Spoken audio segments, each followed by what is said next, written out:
if I were actually applying for a job today and I didn't have a connection, I would go find companies that I like, and then I would look and see who's invested in that company and find somebody there on that list that I can connect with on LinkedIn and have a conversation so that I can get a referral from an investor, which is even a one-up from getting a referral from an employee is like, hey, the person that invests in your company is referring you. Brad Klune is the Vice President of Business Operations at Intro, where he's helped raise $12 million in venture funding. And I had the pleasure of interviewing him live here in Los Angeles. Brad was also the head of global operations at Instawork, where he raised $160 million from Y Combinator, Benchmark, Spark, Craft, and more. He made the first ops hire after Bill Gurley led the Series A. He led launch teams from one market to over 30. Hired over 75 people across operations, sales, account management, and customer success, and he started and led all go-to-market divisions. Brad has a mind for business and is known for sharing daily advice on LinkedIn. Plus, he's a great friend to me. Riddle of the week: where do pirates get their hooks? Stay tuned to the end of the episode to find out. That was the intro. Now here is the episode. Brad Klune. Hey. Welcome to the show. Thank you. Appreciate the invite. I'm happy you're here. I'm going to start off with a banger of a question here. Yeah. You have a knack for beating the competition out for competitive jobs. I'm talking jobs with thousands of applicants. Yeah. Talking Instawork, talking Uber. Yeah. What's your process, Brad, for locking down these juicy jobs? You definitely need to know somebody. You can't just apply for jobs. You can't just like go to LinkedIn and I have friends that are just applying for jobs on LinkedIn and they're saying that there are 1,000 people that have applied for the same job. Yeah. There are 2 stacks of piles for every single applicant pool. It's the recruiters that the recruiter will get referrals from employees internally and then everybody else that applies. Dang. So you have to be in this stack of pile. Like literally it's a known thing. Like at Uber, when I got the job there, I got referred by one person. I didn't apply first. I had that person submit my resume. Whoa. And so you absolutely need to have somebody refer you. And so like whatever it is, and that was a friend. The person that referred me to Uber was a friend from college's friend from home's fraternity brother that worked there. So like talk about a crazy connection that I didn't know somebody. Yeah. But I jumped on the phone with that person. And I said, hey, I'm like, I saw there was a LinkedIn connection. I asked my buddy for the introduction to somebody else. Eventually got on the phone with this guy and I talked to him, said I was interested in the role. That was me knowing somebody, but I worked for it a little bit. Yeah. So you kind of have to work to know and to network to get in there. Dang. So essentially, I should go on there. If I see a LinkedIn job, I should go through, look at my connections, and maybe it's like this person worked here. And if it's not that person worked there, I need to think of somebody that's worked there. Yeah. Or know somebody that works there. Yeah. Get on a phone with that person, say, hey, I'm a good guy. Yeah. I'm a good candidate. Submit me. And then you probably also say like, hey, I know your internal team probably gives you a little kickback. Yeah, exactly. So you have nothing to lose. Yeah, there's some sort of referral bonus. I do have a couple of other points here if you want to go a little deeper. I want to go super deep. Okay, if I were actually applying for a job today and I didn't have a connection, I would go find companies that I like first, and then I would look and see who's invested in that company, and then I would reach out to people that are invested. All of their websites, all the venture capital firms have who's like a partner to an associate, and find somebody there on that list that I can connect with on LinkedIn and have a conversation so that I can get a referral from an investor, which is even a one-up from getting a referral from an employee is like, hey, the person that invests in your company is referring you. So I think if I were to approach getting a job now, that would probably be it. And then the third piece of advice I'd have is like pursue a passion. And that might sound fluffy, but speaking from personal experience, I was a management consultant and got a nutrition degree in a nutrition certification, not even a degree. And that helped me create a story. And it was not out of wanting to be a nutritionist forever. It was something I was interested in, knew I was going to be healthy for the rest of my life if I learned about nutrition. Thought it was a high value thing to do. And then that ended up being a differentiator on my resume for Uber Eats. Interesting. Saying, hey, I've pursued this thing. I thought a lot about this space and I'm curious on it, but I'm not just a management consultant. I'm a management consultant that spent my nights and weekends studying nutrition because I love this space. Yeah. And I think that if you pursue your passion, then you can find roles that are interesting to you. And I would have never have thought when I started studying nutrition in a hotel in Nashville when I was at a consulting client, like Monday through Friday for 4 months, that it would have led me to Silicon Valley working at Uber Eats, launching Uber Eats. Yeah. That's wild. Yeah. It's almost like there's an angle to it too. Like you can find a way to bridge the gap between passion and, occupation in some ways. For sure. Yeah. That's pretty sweet. Yeah. Intro has an investor that's like, is it A16Z or something? Yeah. Was there a similar route? Did you call up one of those investors? I actually did get introduced through investors to Intro. So I was working at InstaWork, and I was talking to the CEO saying, hey man, I've got this idea. I have a background in athletics at a high level, played Division I golf. Yeah. And now I've worked at tech marketplaces for 6 years. Yeah. I'm my niche is in marketplaces. I'm thinking about starting a marketplace to connect people with professional athletes or collegiate athletes that can help coach somebody to that level. Mm-hmm. And so I started a business that connected people to professional athletes and collegiate athletes for coaching asynchronously. And when I was pursuing that, it was kind of a rough time from the terms of fundraising. It was like middle of 2022, which was kind of like a brutal time. Yeah. But I had some interest from investors, and some of them were former friends from Uber that went off to go start an investment fund. And they had invested in Intro. Oh, nice. And so at that time, they're like, hey, Brad, we can't make this investment in you right now. However, you're working on asynchronous coaching for athletics, and we have this portfolio company that's working on live coaching for business. Yeah. And they happen to live in your backyard. We were both living in Venice at the same time. And literally your backyard. Yeah. Like very close. Yeah, so close. Yeah. And so they made the introduction, and that's how I got the job at Intro. Wow. Yeah. That collegiate coaching is a great idea. Thanks, dude. Yeah. I thought so too. Is there still room? Is there still room for that? Because I was thinking the reason I think there's a lot of reasons why I think it's good, but one of the reasons that stands out is there's another separate business that has like college athletes move people's stuff. Yeah. I feel like college athletes would much rather teach people about their sport than move people in and out of their homes. Yeah, that's so true. 100%. Well, yeah, I think there's there's a huge market for people talking to collegiate athletes. Like if you think about somebody that's gone to like Harvard or Yale or any of these like top schools, parents want to talk to these kids to understand how did you get there at several different ages throughout. Yeah. They also want to just get their kids exposed to that type of person, so that you kind of just like the good idea influence. Of like your average of the 5 people you're around. Yeah, good influence, like inspire them. You also get a little bit of understanding of how life really is at that university. Mm-hmm. Like imagine if you could talk to somebody that went to Harvard and studies a specific major. Yeah. And so you talk to somebody and you get an idea of like what life really is, and you can talk to 5 people. And, I think there's just like I think that's the future vision of Intro, is eventually democratizing access to everybody. Yeah. In that note, I remember when I was touring colleges. Yeah. And I toured quite a bit of them. A good chunk. And I ended up touring this one. I don't know if I should name it. I'll name it.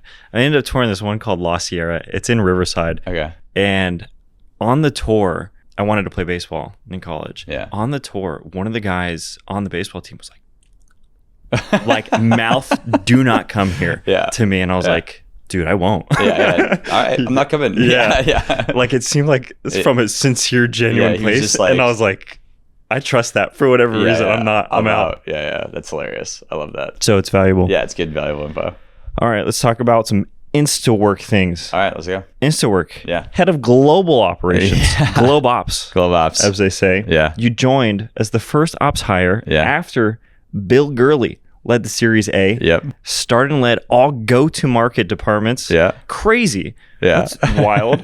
You started them from one market to over 30, and then you hired over 75 people across the board. You got a lot of, another one, big one, is you guys passed Uber. Bumped InstaWork up to number 9 in 2021. Let's go. Knocked them down a little bit. Oh, huge. That was crazy. That's it's great. amazing. That's great to hear. I have a bunch of questions around this. Yeah. One of them being, what was the startup culture like? I feel like that's like pretty early on in InstaWork. I feel that culture is really dictated from the top when you start at an early stage startup. It really is so much dependent on the founders, and then the early hires.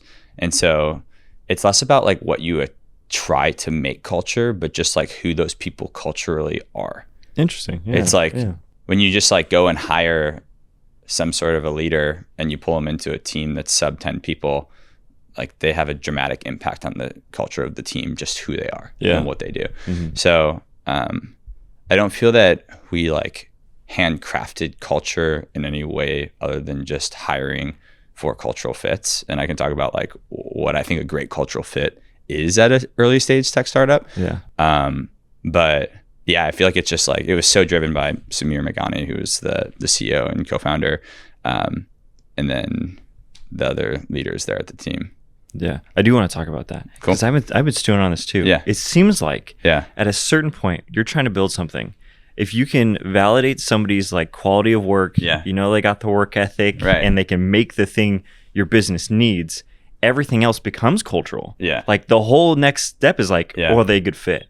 Yeah. So tell me about the hiring. I mean, you hired 75 people at some point. At Uber, I love this thing. We had this thing called a cultural bar raiser, which was one person that basically stood outside of, in the interview process, you would get 7 interviews. And one of those people was outside of the division, and they had veto power on the person. And they only interviewed based on cultural value traits. And so this is where I really care about cultural values, because my time at Uber, we really live the values. And so basically they ask different questions about how you live the value of always be learning, but they'll ask it in a different way and say like, tell me about a time that you were continuously learning, or something new that you learned on the job in the last year, or something like that. But yeah, so I kind of just do that, and we have like our cultural values, and I would just basically like think of questions to ask that determined a bias for action versus like sitting and waiting for somebody else to act. And so like InstaWork had its own set of values that I would interview against, and so does Intro. One of the things that I feel stands out across all of the companies that I've worked at is just the idea of adaptability. Like, can people pivot? Do they pivot with good attitude? And like, what does pivoting look like?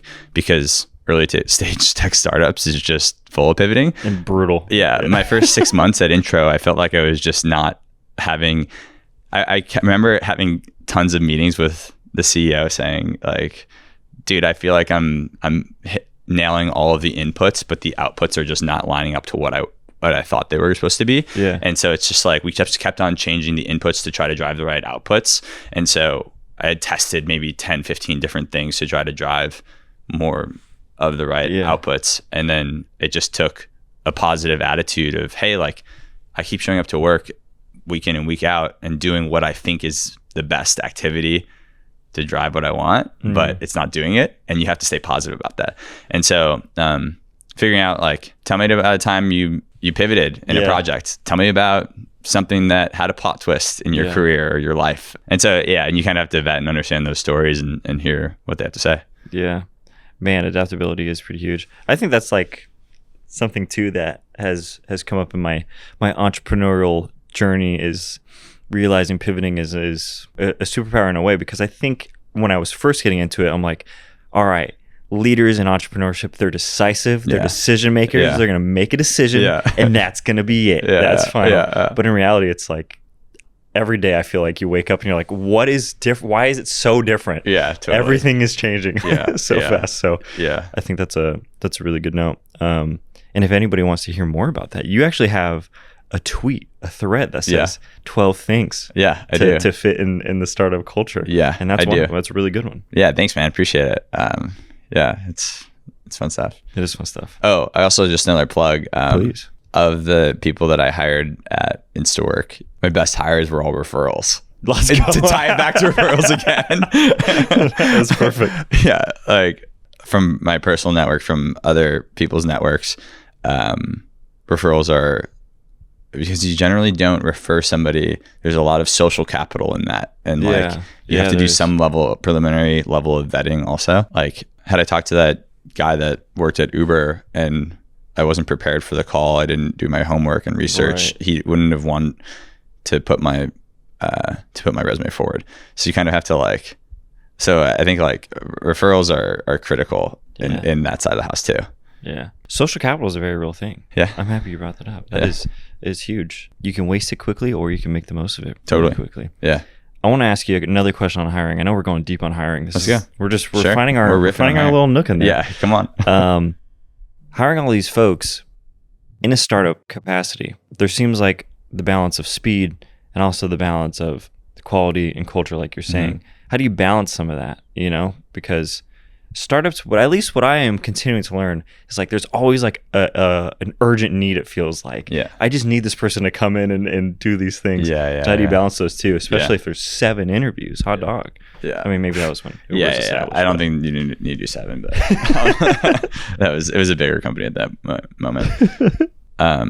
So how do you balance quality and speed? Yeah. I would say you need to know what's important in the role, and you need to know what you can give from like a quality perspective. I think there are probably certain roles where it's okay if you like hire fast, fire fast, honestly. Mm-hmm. Like let's say you're building a sales org and you need 20 people. It might be a good org to just like hire fast, fire fast, and just like take some bets, and you're not exactly sure on who's going to deliver results. It's the most black and white, like cut and dry thing. And if you have a fast, sales, no sales. Yeah, exactly. And if you have a fast cycle for ramping somebody up, then it's not like a massive cost to the org if that's the case. And that's just kind of the reality of it. Maybe that's like a less like spoken thing that happens. But yeah, I would say just it kind of is like a little bit, maybe if you're thinking about like speed versus quality, it's just like the pyramid of like you're willing to wait longer for leaders, I'd imagine, than you are for ground level. Yeah. And I'm not saying that you hire bad people by any means. You have like a super high bar. Literally the cultural bar raiser interviews are because you want to raise the bar so every hire is now better than the last type of a thing. So you're trying to constantly raise the bar in quality. And like, if you look at the average of the people that you're around, one of the questions is, does this person just raise the bar for everybody here? And that's a way to think about quality. Yeah. Because as you're in a startup and you're raising funding, you're getting more attraction, more eyeballs, like you have more demand for jobs at your company. You should be raising the bar, and then rising tide raises all ships. So I think part of it also is just how many people are you hiring for a role really, really matters. If you're hiring one product designer and you're not bursting at the seams with the person that's currently doing the designing, then it's okay to wait for somebody that's a little bit more of a unicorn. Yeah. Versus like if you are multiple people in debt for lots of different roles on the marketing side or something, I don't know, then you go a little bit faster. Yeah. It's like dating. Some people are worth waiting for. Yeah, exactly. Some people are worth holding out for the quality. I got a question for about these product launches. Sure. You launched into 30 different markets. That's crazy. Yeah. Is it when you launch into a new market, I imagine you're not redesigning the product at all, but you might be altering the angle of the marketing perhaps to that audience. Is that right? What's the process kind of like? If I'm a little bit. Yeah. Okay, so context, like Uber and Instawork were local, decentralized marketplaces. Right. So they didn't exist. If you had an Uber driver in San Francisco, they can't pick up a rider in New York, right? Yeah. Okay, so like that's a very easy way of visioning it. Instawork, if you have a dishwasher in San Francisco, it's not going to pick up a job in Chicago. Yeah. So when you launch a geographic marketplace like that, what that really means is the product can be modified, and there are technical modifications that you have to make. Generally speaking, like when I joined Instawork, there were no variable components. So I had to work with like the product team on saying, hey, we're going to launch 30 markets. We were only live in one city. We're going to eventually launch 100 markets, 1,000 markets. Here are all of the technical things that we need to be able to flip a switch on and just change modifications on. And they essentially create a tool for an internal team to modify this so that we can turn a new market technically on. Yeah. So there's like that part, which is just like when you're in the early stages, you need to build something that's scalable. So it's like internal ops role on product. And then you basically have this playbook of activities for a marketplace that you grow supply and demand simultaneously. And so that's what it means when you go and launch a geographic local marketplace. You have to go, like for like a thumbtack, you need to go, if you were to go launch it in a new market. I actually don't know exactly how they launched it. I think they kind of just turned it on everywhere, but like that can create like a super low quality experience. If you have 10 people that are like willing to go mount TVs and no demand for that, then those people are going to just forget about Thumbtack. And then like eventually if they get an email about it with some demand, they may not even see that email. It'll get buried in their inbox. They may not respond to it, all these things. TV mountain skills gone to waste. Yeah. So basically like the goal is we would set internal goals, and like LA was the first market I launched for Instawork. And I spent 4 weeks doing activities to drive supply and demand in LA. So trying to get new workers in LA in different geographies, and started in a very geographically dense area. So started in Santa Monica and Venice, assuming that if you recruit workers from Santa Monica and Venice, they can drive or figure out commuting to and from Santa Monica and Venice versus, and then trying to get businesses like restaurants and whatnot live and saying, hey, I need flexible workers in Santa Monica and Venice. So we would target geographic businesses. Like what we didn't do was say, okay, there's a stadium in Long Beach and we're going to pursue that from a demand side while we're pursuing like workers in Malibu. Like that's like that would be like figure it out. Better get out there. Okay, just drive like 50 miles, like right, like that's not going to happen for a 4-hour gig. And so you have to just like match your service area of supply with your service area of demand. And those can slightly deviate, but you generally want them to be very dense for a marketplace like that. Marketplaces seems wild to me. I want to ask about the hard side, because you mentioned both supply and demand. Hard side. How did you determine? I actually saw one of your tweets. It was regarding niche, but it still feels similar because they're all marketplaces. Like Uber focused on black cars, and Airbnb focused on shared rooms. How do you determine which one gets more love at the beginning? Because there's always two sides. So I feel that you should be building both simultaneously.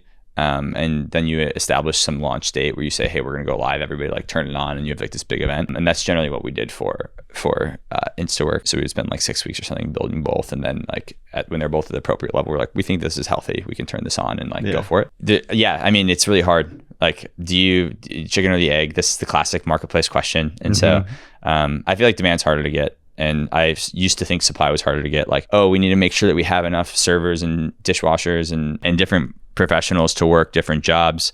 I used to be hardcore in that camp when I started at Instawork, and by the time I left Instawork, I was hardcore in the other camp of just get demand first. Wow. So I like totally changed my perspective. And I say that because I think it's easy to get people that want to make money. It's a good incentive there. It's harder to get people to spend money. And so I think that's just like what I've learned just from talking to both sides of the marketplace, is that when you're earning money, it's like it creates incredible organic growth, because you basically go to, let's say you're making money like Monday through Friday, you get a new job, you go tell your friends on the weekend, you go to a barbecue, you like share like, I'm making money through this app, Instawork or Intro or Uber or whatever it is. People talk about it because they're like, what's your new gig? Oh, you started a new gig? What is it? Tell me about it. Oh, what, you have a referral bonus? Like that's, people just talk about how they make money. They do. It's like one of the first things you talk about when you meet somebody new. Like generally people are like, yeah, what do you do for work? Oh, cool. Like, what do you do for a living? Okay, cool. And that just like is something people talk about. And so I just think it's way easier to get supply than it is demand. And so I would say making sure that there's demand for your product is the more important thing. And that's kind of like just like core of YC, like Y Combinator, build something people want. Like, okay, so like great part about marketplaces, if it's a marketplace that encourages somebody to flexibly earn, like great. People want that. It's something that people want. But on the other side, like, do people have a willingness to pay for that? This is very true. It's like pulling teeth when they're trying to pull $1 out of your wallet. Yeah, exactly. Can't get it out. That's a great, I'm gonna be stewing on that. That's a great anecdote there. Hey, Nick here. If you are enjoying the podcast, please give this a review on the podcast platform you're listening to. If you're watching on YouTube, give us a like and subscribe. Mix it up. Throw a comment down below. This season, I'm aiming to be extra intentional about serving you all, so head to the show notes for freebies on how to live a more fulfilling life and level up your business. All right, back to the episode. I'm going to switch gears into another job of yours. You're taking it back to Miami, Florida. Let's go. BK Lounge. BK Lounge, baby. Burger King management trainee. It's a pretty cool experience, actually. Really? Yeah. What Flipping happened? burgers in the 100-degree heat in Miami Beach. Come on. That does sound kind of awesome. No, our office is like probably 15 minutes from the beach. Whoa. Yeah. The question I have down here is, were you part of the chicken fry era? No, I wasn't. That's hilarious. No? I wasn't. Oh, No. dang. That was iconic. Yeah. I have some bad beef with Burger King. And I Yeah. know this is going to be a quick little Let's hear it. sidetrack. Yeah. We'll make our way. Let's hear it. I was in Germany. Yeah. And I was like, want a little taste of home. Yeah. Burger King. Have it my way. Localized menu. Yeah, localized menu, baby. Come on. Yeah. I roll in there. I order what I order, Yeah. whatever classic, probably Whopper and some nugs. Yeah. I get back to my seat. In my fries, there's a mosquito No. inside of my fries. Oh, ew. That's gross. And I'm like, I walk back up there and I'm like, dude, there's a mosquito in my fries. That's actually the complaint that led me to leave Burger King. many moons ago. Yeah. You saw my complaint hit the forum in the BK I Lounge. was like, I can't be here. Yeah, that's hilarious. There's nothing we can do. I'm yeah, like, maybe some new fries. yeah, that was it. So BK's out for me. Yeah, because I'm glad you did. They actually have an interesting thing that I have taken into all of my jobs that I can share about. Okay, so Burger King had just been purchased by. There's a few things to share. Burger King, when I joined there, I was just interning there, and I joined during the summer between my junior and senior year of college, and they had just been purchased by a Brazilian private equity firm called 3G Capital. Oh, dang. 3G Capital is known for basically buying companies, firing 75% of the people and paying the 25% that's left like 50%, but all on variable comp, meritocratic stuff. So they would basically say they would get people to work their asses off and like produce. Yeah. And it was like the most meritocratic environment. They lived by this budgeting style called zero-based budgeting, which means every single quarter you have to rationalize every single dollar that you're spending. Yeah. And so basically their playbook, there's this book called How to Double Your Profit in 6 months or Less. And it's like a book that's written for like a CEO, and there's like 100 steps or something, or like 60 steps. And it's just like very specific stuff that you should do that just cuts cost. And so their whole methodology is like cutting costs. And so I would say like it was a really interesting environment to be around, like cutthroat, very meritocratic. Like if you delivered, you were promoted. The CFO was 27 when I was there. The CFO of Burger King was 27. Dang. Yeah. It was crazy. I worked for him. I was like his intern. I was just like, this is crazy. We're like the two youngest guys like here pretty much. What's the deal? So zero-based budgeting, like how do you like be meritocratic? I think those were things that like were interesting. My next role was very much so like slashing and consulting. Oh, but the thing I wanted to share with you was one of the things they made people do is they had people understand like how the money was made. And so every single person at the company was required to work in a Burger King 3 days a quarter. Whoa. So like even the CEO is like scrubbing toilets at Burger King, like and so that's tight. Yeah. And so I thought that was a really cool thing, just like incredibly humbling and like grounding. Yeah. I remember when I was back in school, we would study like Harvard Business School case studies, and there would be examples of Japanese train manufacturers where the CEO would spend time like riding the trains and being a conductor and like operating the doors and things, and just like spending time talking to the people that were like at the lowest rungs of the ladder. And I think that that's like something that in every company I've seen, and throughout tech, people talk to their customers and understand like what are the challenges, what are the areas you can learn. And I do that every week right now. To try to like talk to people, and it's like the idea of customer obsession, like made famous by Bezos. Jeffy B. Yeah. So I think that's kind of cool where they had people go and work in the restaurants. That's amazing. And to think how far removed most businesses are now from doing that, there's a whole show. Yeah. Undercover Boss. That's like playing on the idea that CEOs never do this anymore. That's like the whole point of this. Yeah. Dude, meritocracy is great. Yeah. Earn your keep. Yeah. 100%. Is that something you've taken into some of these roles too? Because I feel like it's not easier implemented than said, but people like to rest on our loins, you know? It's like, there's not a whole lot of comfort, I'd probably say. Yeah. I mean, I work at tech startups for a reason. I get a percentage of the company, right? Like I'm an owner. I'm a fractional owner. You're in there. I'm tied to the outcome of the business. Is there a founder that has given you a takeaway that's stood the test of time? And I almost worded this question as, which founder have you learned the most from? But I feel like takeaways can last like longer. So I don't know. Maybe either or for that one. I'll toss it up. The two founders that stand out the most when you asked that question were Nick Huzar, the founder of OfferUp, and Gabriel Luna Ostasenki, who is the multiple-time founder, but he was the founder of a company called Brain Trust. One of the things that I shared earlier, Nick Huzar and I were talking about hiring, and he and I both shared the exact same. It was like incredibly confirming. We were just talking about culture and hiring, and how do you build like that initial team. And I had long believed that adaptability was the most important thing that I was hiring for. But to hear him confirm that and say it before I prompted him, I was like, yes.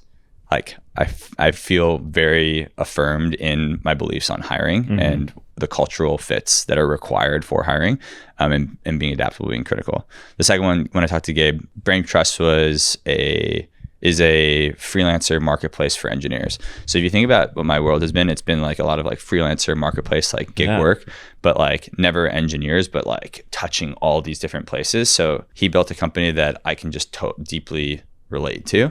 And we were just talking about the dynamics of that, and then talking about disintermediation, which is like what every marketplace needs to, it's like the perfect experience that leads to a double churning event.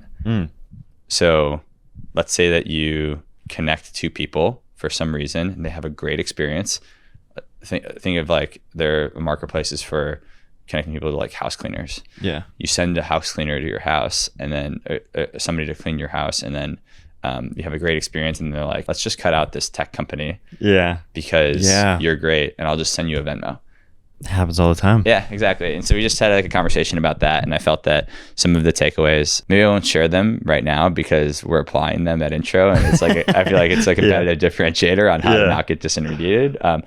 But that's just something that I know happens at marketplaces, and we need to. Every time he had done a good job at Brain Trust to combat that, and he had incredible retention amongst both sides of the marketplace. That's so true. Fiverr has done a good job of that too, but Fiverr has like done it in a threatening way. They're like, we will shut your account down if you even put an email in the chat. Like they're ruthless. Yeah, but that's so true. That is such a big 100%, such a big problem because.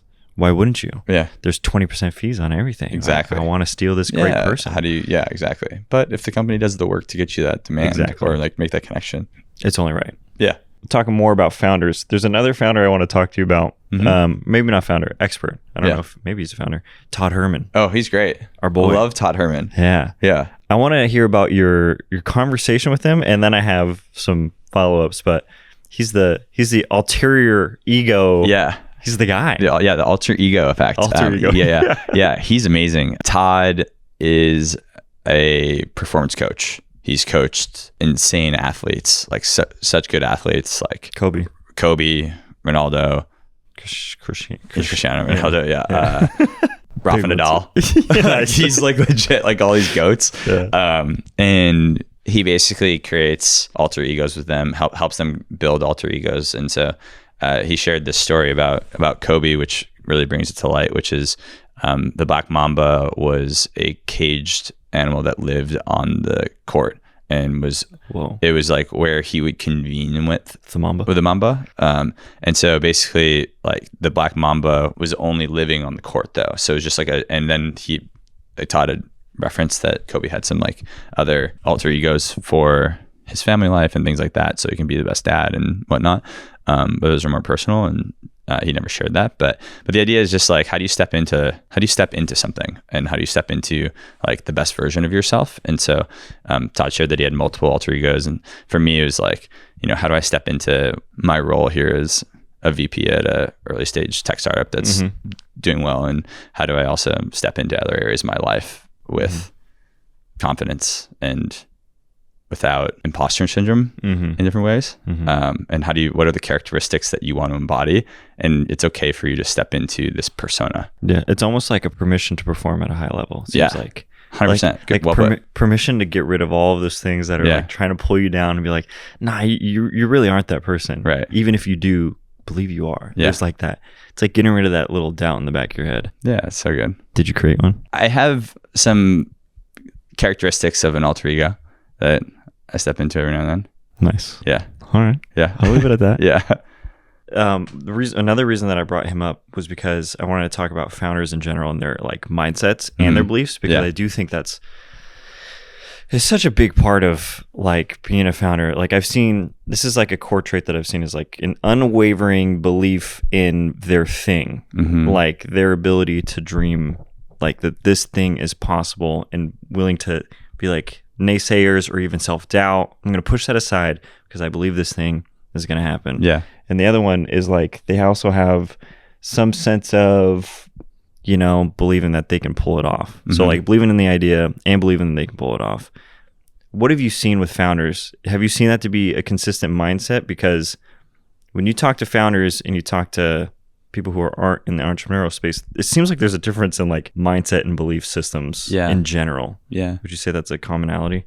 Yeah, for sure. I think people that are starting companies are bred a little bit differently, and like a lot of people think that's the only thing that they can do.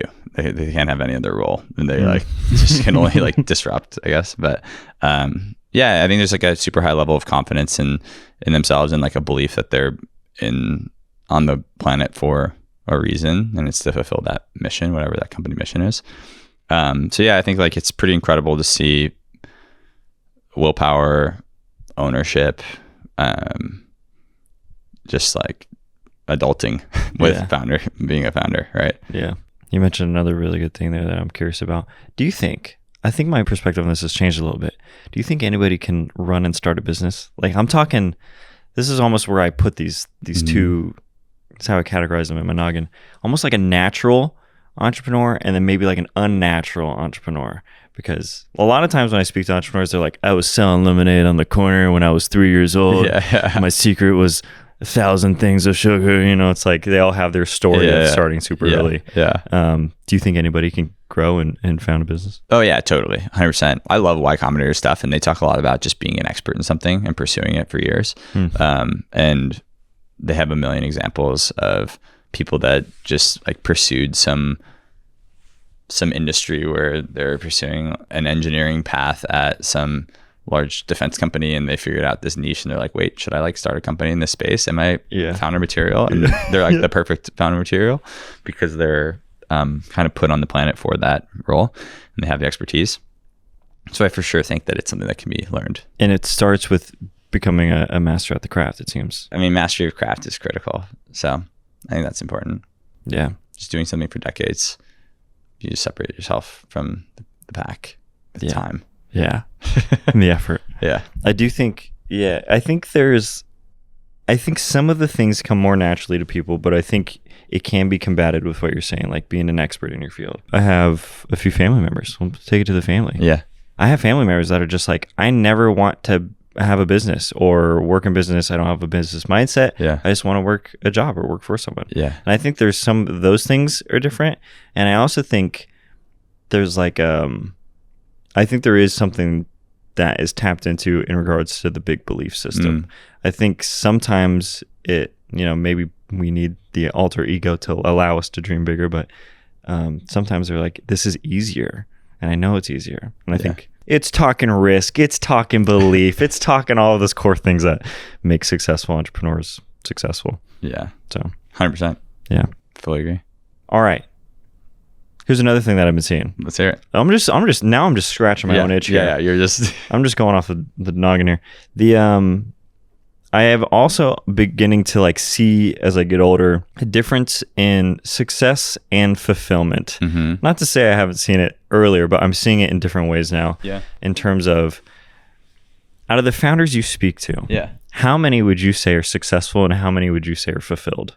I would say success from a widely accepted perspective in my field is what types of valuations does your company have and exit does it have? That's like the barometer. That's like easiest to talk about. And then like the impact of that company is more of like the fulfillment, which is harder to truly quantify.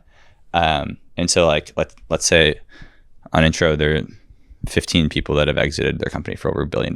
Like wild, pretty successful. Yeah, there's like 100 people that have exited over 100 million. Yeah, like pretty successful. Fulfillment is maybe a little bit more of like a personal question where it's hard for me to actually answer that. Yeah, I would say I hope a lot of them are fulfilled. I would say a lot of them are, because they started a company with a vision of delivering some sort of mission to the planet. I'd also say that like multiple time founders tend to really care about impact. I would say, if you're like, you started a business, you've made some money, you go out again, and you're like, I just want to make a crazy impact on the world and do something awesome on the 80 to 90 hopeful years that we have on the planet. But yeah, I think those are two totally different things for sure. Kind of like monetary, and then one's like way less quantifiable. It's tough. I mean, it's tough. I do think we're able to pick up on it when we speak to these types of people of like that's a very money-centered mindset. Not to say anything is wrong with that inherently, but like if that's your core or what have you. Or I would also say that like just outside of like founders and stuff, like I was just reflecting on this the other night, but people pursuing medical fields, or people pursuing a role as a teacher and in education, incredible levels of fulfillment, and way more obvious, at least from my experience, it has been. Direct impact. I can see the kid that is changing. Yeah, exactly. Due to my influence. I think that's super admirable too, because they just like generally some of those professions remove anything related to do with earning, because their earning is like pretty capped. Yeah. And so it's like they're actually out there pursuing something regardless of an income. Yeah. I'm going to switch gears here because I think we nailed that. We absolutely crushed that. Let's go. Here's another thing my noggin's been itching on is privacy and wealth. I almost see, and I wonder if you see the same thing. It seems like there's tiers to where wealth and privacy somehow equate in some way. Like a certain level of wealth either equates to like, I don't want anybody to know about like anything I'm doing ever. Like I got guard dogs in the front, like nobody's gonna know where I'm at. And other tiers are like, I need to be in front of people because it drives more revenue, or just like, I've done this, like this is who I am. Have you seen any correlation with that? And this is like a very obscure, very very obscure topic.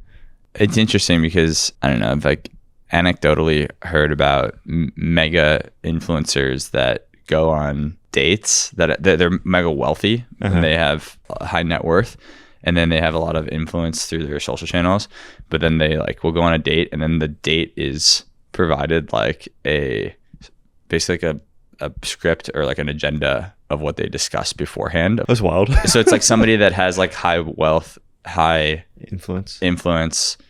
It would look like they don't have privacy, but then like they're so guarded even to what they can talk about, and like they're trying to like own. It's just like a weird.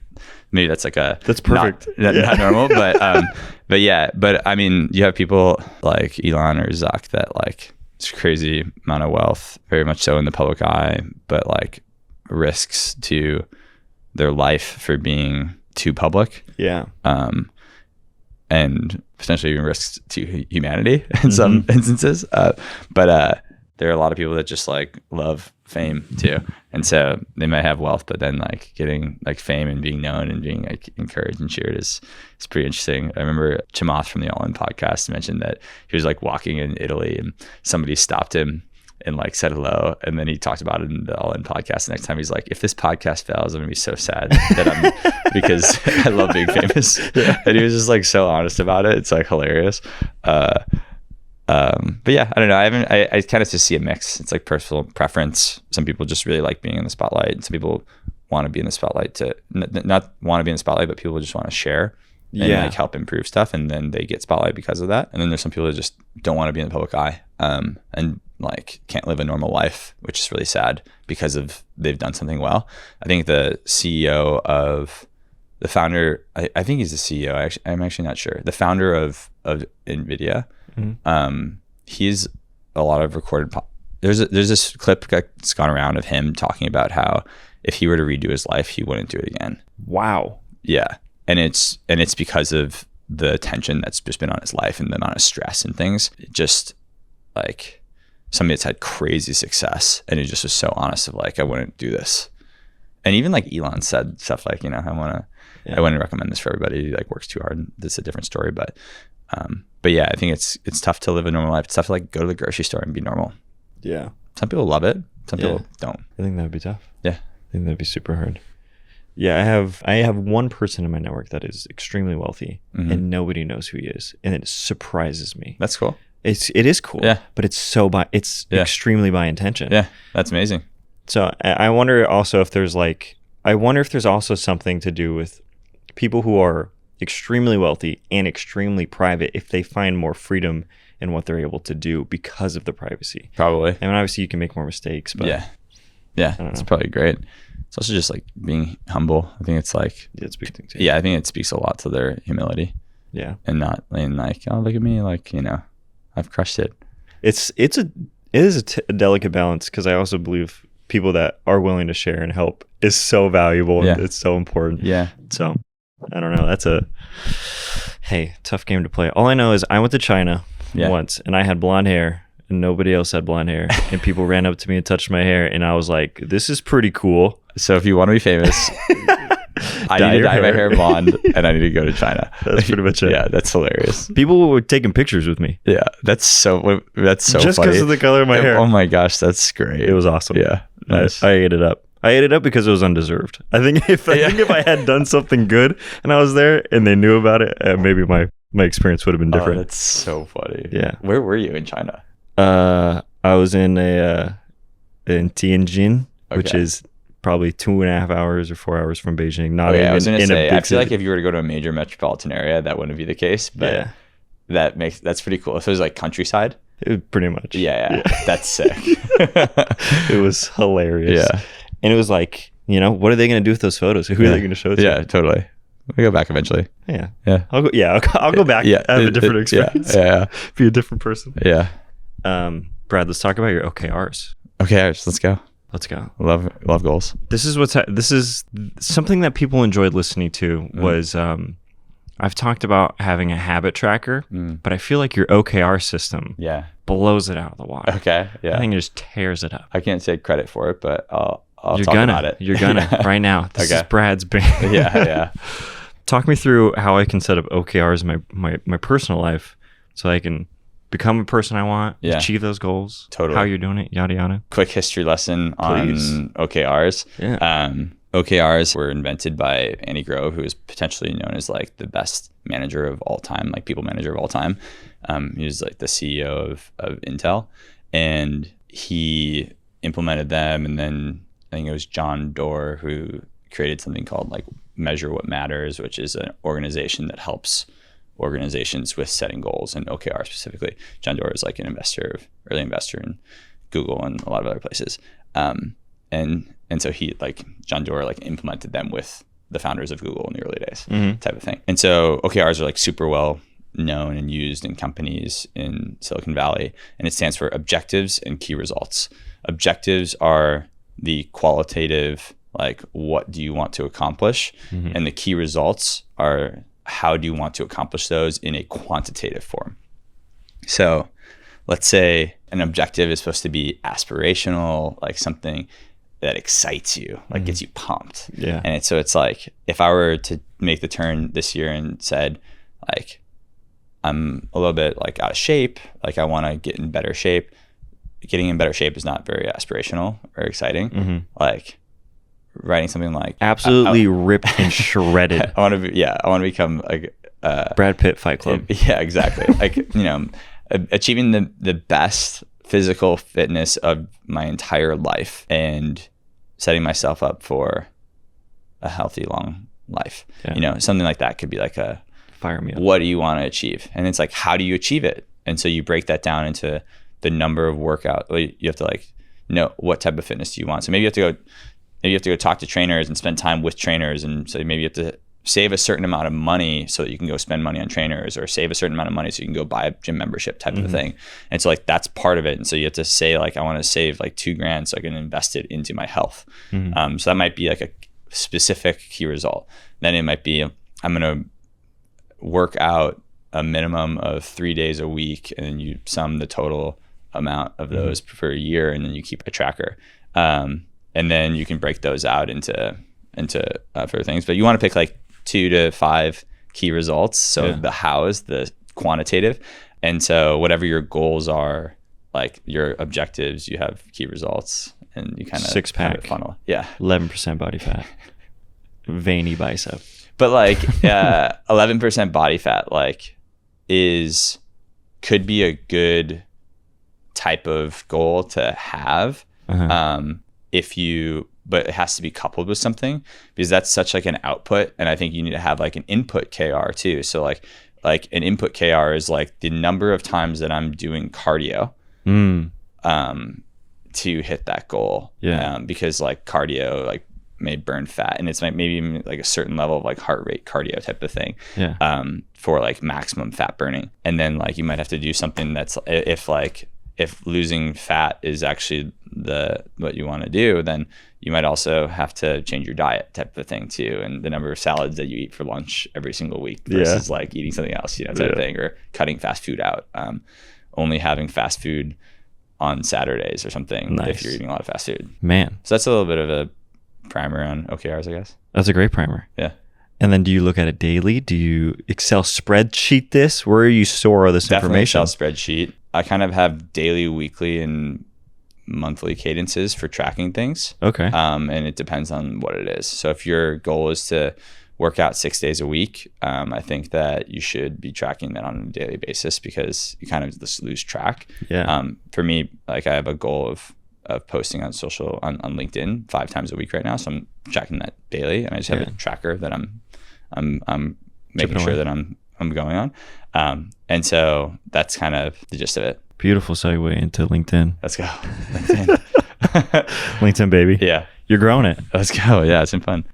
Tell me about your growth strategy. Actually, let's start even earlier. Yeah. Before the growth strategy. Yeah. You did like heavy research on, these are folks that have grown in the past year. This is their accounts grown. This is how they're saying it. These are posts that are performing well type deal. Yeah.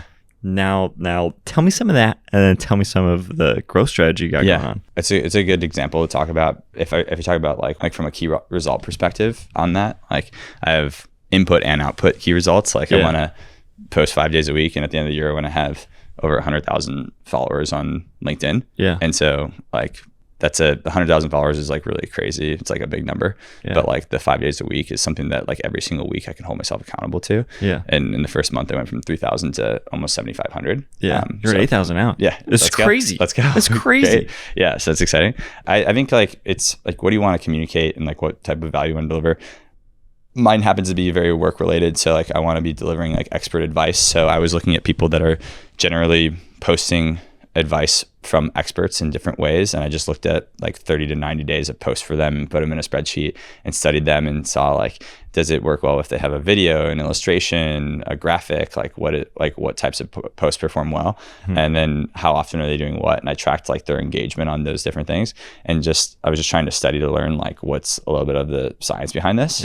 Secret sauce. And so I don't know, I found that there is like a mix, but and like for what I'm doing, like I feel like I've started to figure out a little bit of like what works. But I think like at the end of the day, some of the most important things are creating valuable content that people can like extract a lot of value, because what you want to do is like, if you want to maximize the impact of your post, then you have to get somebody to like reshare. Yeah. Resharing is huge. Is sending it to their network. And so I think that's like, and then if you just like reverse engineer that of like, why do people reshare? Because they want to share something to their network because they think it's valuable to their network.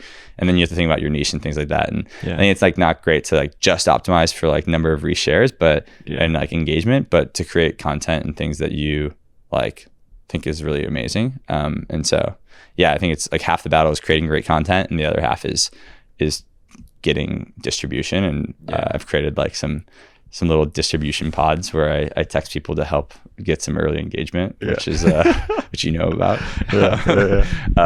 And I think that's actually super important, just so that there aren't like zeros on posts right when you get started. So there's accountability. 100%. Yeah, baked in. Huge accountability. Yeah.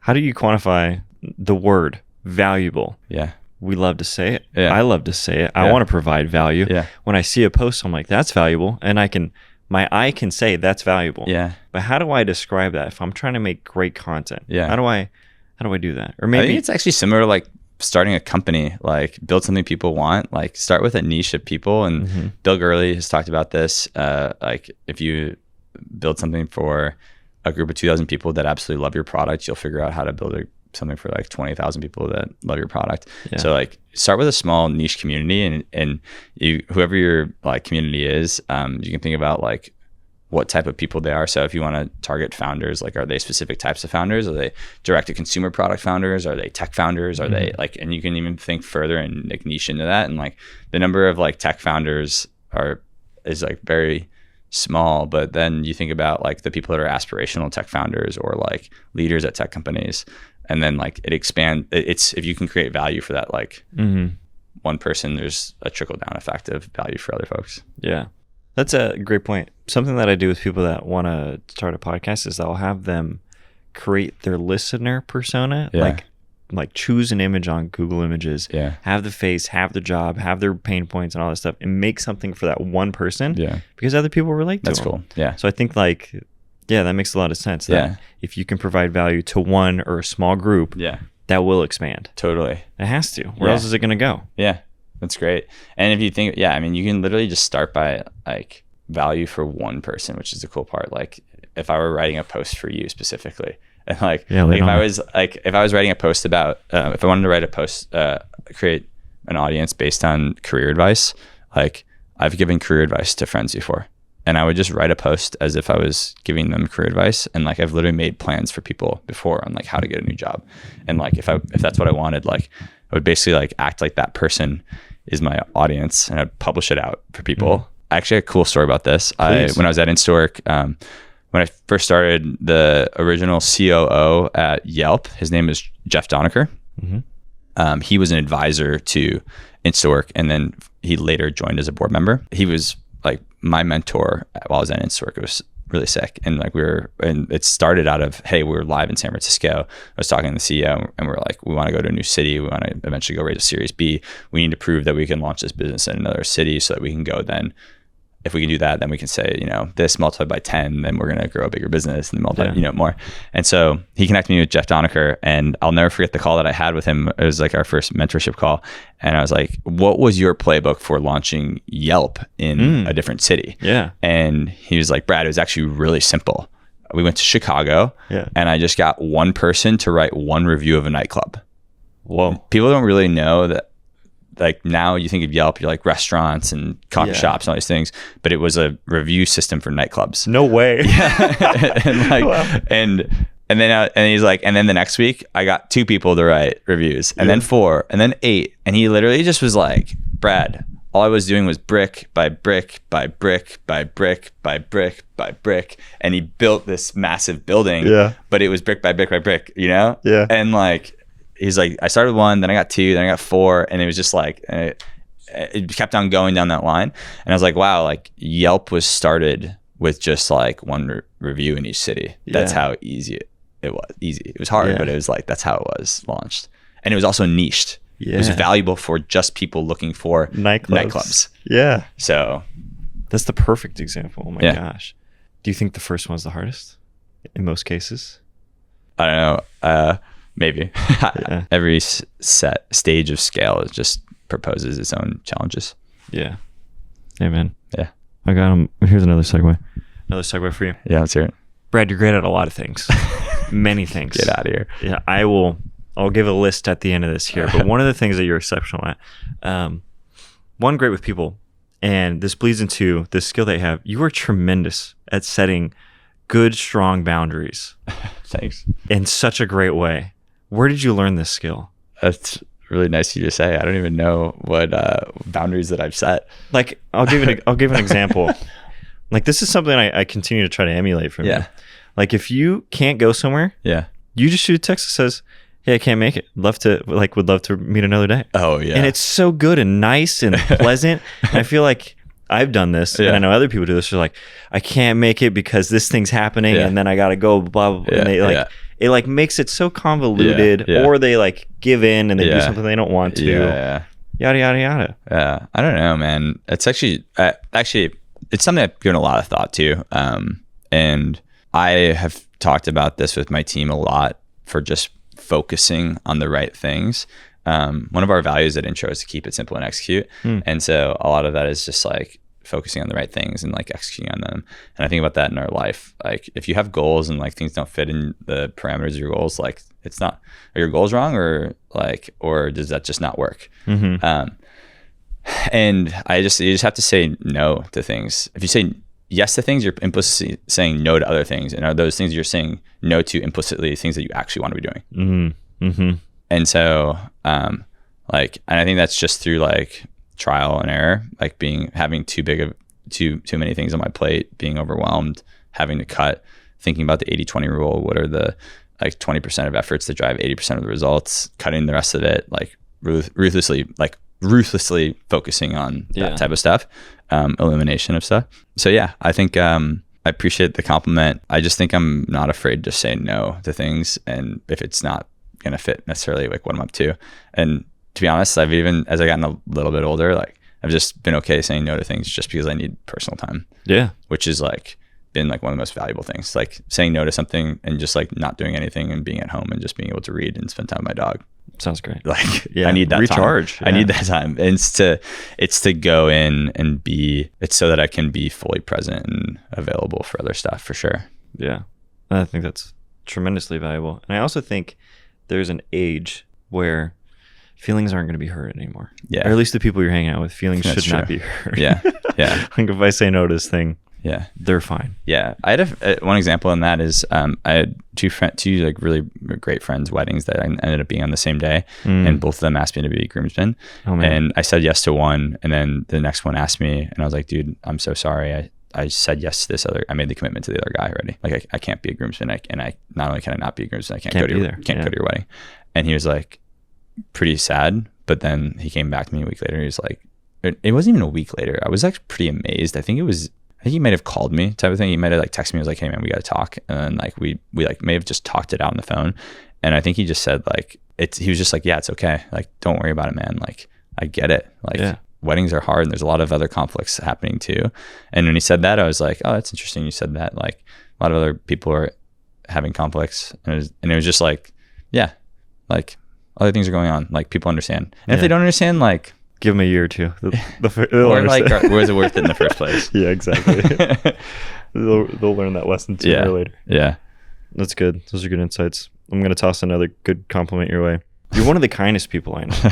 And I want to know, were you taught? Like, was there someone in your life that exemplified that in a way that you pulled from? Or an experience that has made you this way? Or? That's nice of you to say. The compliments aren't done. They're going to keep going. I'm blushing. My parents are pretty kind people. My mom's a dentist and people love her. People from her practice. She's pretty great. And my dad his nickname was like the mayor of our town. So really, yeah. And he's like a career salesman, owns like a very small business, but they're both like super outgoing people. And I like to think that I've taken some traits from both of them.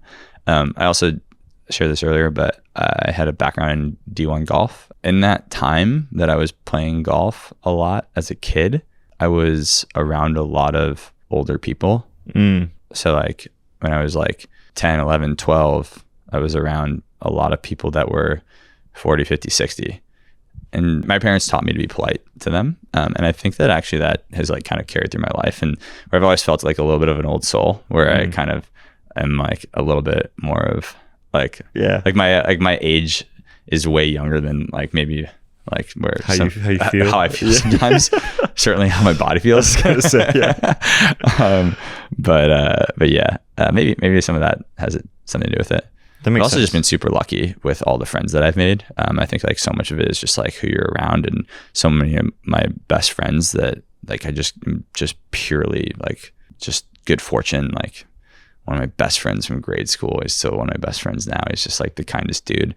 One of my best friends in the world from college, or grade school, high school, and college, and then even post college. I can think of all these people that I was just like so lucky to meet, that they're friends and they're just like nice people, and I feel like I just want to be like them. And so maybe that's part of it. I don't know. Yeah, that's good. I mean, that's extremely valuable, surrounding yourself with people that will do those things. I think there is also something to growing up around older folks, because it like matures you quicker. Yeah, I think so. In some ways. Yeah. Brad, What's up? We're moving to the final question of the podcast. But before we do, I'm going to acknowledge you once more. I actually love the term bar raiser that you mentioned. Cool. I think that is you. I think you've held on to it. No, we're not stopping here. Appreciate that. Like, you're probably the most generous, hospitable, kind person I know. Dude, thank you. So I'm happy we're in the same friend group. As am I. Love it. Final question of the podcast. Yeah. What does it mean to live a fulfilling life? I feel like living a fulfilling life is less about any of the things that can be on your resume. And it's actually more of the qualitative stuff.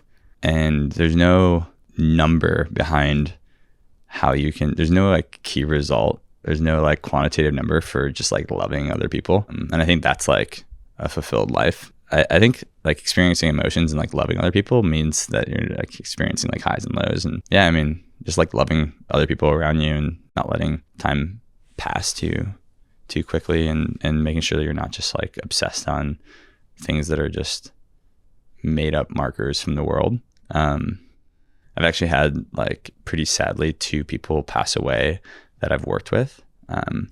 One of them was like a tragic accident that I got a phone call the next morning from somebody's father, and it was when I was like 24 and I was managing a team at Uber of like 16 people, and it was the team lead that I had. He passed away from a car accident, and I realized at that moment that I was going to work with like a lot of the people that I was going to work with. Their last days were going to be with me, and I would never know who those people were at those times until after the fact. Yeah.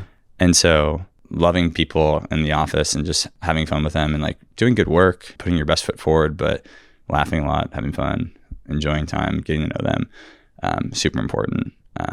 And yeah, I don't know. I would just say like, if you're loving people, like that can be in so many different contexts, like family, friends, coworkers. And so pursue something that you like care about and you want to spend time doing it with people that you like enjoy being around, and make people's lives a little bit better, I guess. I think that's a wonderful answer. Thanks, bro. Brad, you're on LinkedIn. How can people connect with you? Where do you want to send them? LinkedIn? LinkedIn, come through. Yeah, join me on LinkedIn. Brad's sharing insights from experts. Yes. And plenty of other great things. Yeah. Visuals. I'm talking visuals. I'm talking videos. Some good visuals. Some videos. You'll see me in the comments. Yeah. So let's go. Go connect with Brad. And you can also get time with him one-on-one. On intro. Yeah. On if intro. you want to chat. I donate all of the proceeds to charity. So if you want to chat. So if you want to chat with Brad and do a good deed and get some money to charity, hit him up. Let's go. Brad, thank you for being on the show. Dude, thank you so much for having me. Bye. That was the episode. You just listened to it. Brad Klune giving us the lowdown. Come on now. If you want more of Brad, hit him up on LinkedIn and I will see you in the comments of his posts. And I will get into an argument with you just so I can drive more engagement to his posts. Don't forget to leave a 5-star review on Apple Podcasts and Spotify, and share this episode with a friend that you love, intimately or platonically. It'll take 5 seconds and is a great use of your screen time. The real reason you're still here, you want to know the answer to the riddle of the week. Where do pirates get their hooks? A second-hand store. Because they only got one hand. Second-hand store. Pirates. Hooks. Thank you for tuning in. See you next Friday at 6 a.m. Be kind, be strong, be disciplined, be obsessed. Bye!